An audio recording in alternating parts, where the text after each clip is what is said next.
Hello, friends, and welcome back to r/ProRevenge. Today we have two brand new crazy revenge stories for you. But before we begin, don't forget to subscribe to our channel, leave comments so we know what kind of stories you like the most. And our first story. Have fun finding 6 new receptionists. Our office had a rotation of 8 receptionists, 2 of which were full-time and the rest of us worked part-time shifts.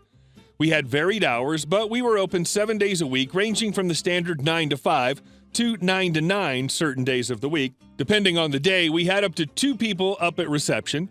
It was a medical office. We did x-rays, CT scans, MRIs, etc.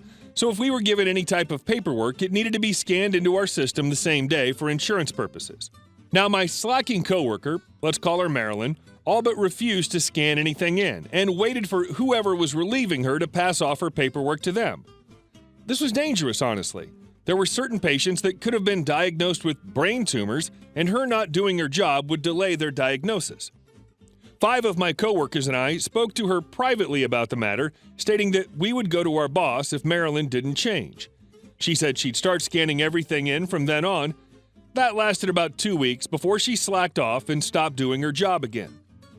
Eventually, 3 of the 5 of us went to our boss about it. We all explained the situation to her, that our workloads were doubling because of Marilyn's refusal to work, and we felt it was unfair. That we felt incredibly stressed as a result. Our boss assured us it would be handled and told us not to worry. Another thing to note about this office, it was basically like being in high school again. It was mostly women working, most of whom were in their 30s and 40s, but acted like teenagers. There was a lot of gossiping and a lot of passive-aggressive behavior. Like if someone wanted to order lunch, they would purposely not tell one person or a group of people because they were mad at them that day. It was just weird and childish, and I was lucky not to get caught in the crossfire until the day I told my boss. You see, we left the door open as we were explaining the situation. Unfortunately, that meant that the billing department, which consisted of 3 people who were all busybodies, could hear everything as they were right next door. One of them was quick to call up Marilyn and let her know what we'd done. Marilyn was called into the boss's office later that day, and when she returned, she was livid. She immediately went into the administrative staff and told them all what happened, claiming that the part-timers had some sort of personal vendetta against her for no reason and how she was a victim in all this. She then made it her personal mission to try and make our work lives miserable, which included encouraging the rest of the staff to not speak with us. This didn't work for the most part, but there was definitely a lot of coldness from a few people on the administrative staff, taking 30-minute bathroom breaks when she worked with one of us, just disappearing altogether if a rush of people walked in. She refused to physically speak to us. Instead, she would send an email for a request. "Can you please stop swallowing your water so loudly?" while we were sitting right next to each other, making sure we never got invited to lunch orders, happy hours, dinner parties, etc. Taking any mementos we'd posted on the walls and replacing them with pictures of her children. Constantly printing out and doing things for her personal life. But if she caught one of us doing the same, she would immediately tell the administrative staff. If anything, this brought us all closer together. We wouldn't have gone to the work happy hour anyway, since we were all hanging out together elsewhere. We all had our frustrating Maryland stories, but we all also worked part-time and in varying degrees of finishing schooling, so it didn't really matter what she pulled. We were all careful to document what we could as well. Any particularly nasty emails were forwarded to our personal accounts. We had a running log of breaks she took, etc. However, she somehow convinced the administration staff to shorten all of our hours. I went from about 20 hours a week to 10. The 2 other people who'd gone to the boss were in similar boats, while the ones who'd been frustrated with Marilyn but unable to make the meeting suddenly had their workloads doubled. We were all angry at this point because no one wanted the hours they were receiving. When we asked the staff why the hours had changed so drastically, they said it had been approved by our boss after a few weeks of monitoring our work performance. Basically, we were fed bullcrap. On top of that, the yearly raise I was supposed to receive had not been implemented due to my poor work performance, which was again bullcrap. Once again, we went to our boss, this time all 5 of us. Instead of listening to us, looking at all of our evidence we had against Marilyn, letting us explain how toxic of a work environment it had become, she completely blew us off and told us that either we do our work or we find somewhere else to be employed. Later on that week, I overheard her talking to a girl in the billing department about how Marilyn was going to come over to the boss's house that weekend and cut her hair free of charge. The 180-degree turn in my boss's attitude suddenly made sense. Following the meeting with my boss, my coworkers and I had a little gathering. I'd been planning on quitting the job soon anyway, as I was starting graduate school. Of my 4 other coworkers, 2 were going back to nursing school, 1 had found a full-time job elsewhere, and the other one was just sick of all this crap. So we played it cool for about a week. Then, one by one, handed in our letters of resignation, all saying that we were quitting on the same date, and another receptionist decided she was going back to school for her MBA, so she quit as well. From 8 receptionists, the office was now down to 2. Only 2 receptionists had the ability to work past 5 p.m. They both quit. No more late-night appointments. I was the receptionist that worked on Sundays. Can't be open 7 days a week now. Our boss practically begged 3 of us to change our mind, or at least change the date of resignation so she could have more time to find replacements. No dice. By my estimate, by the time they manage to find and train all the people they need, they will have lost $50,000 between not working certain hours and days. Instead of having a party the day of the resignation as is expected, the entire administration was too busy trying to find 6 receptionists to train and employ. We didn't mind, though. We had our own celebration at a restaurant and made sure to invite the staff members we actually liked. This all happened about 6 months ago.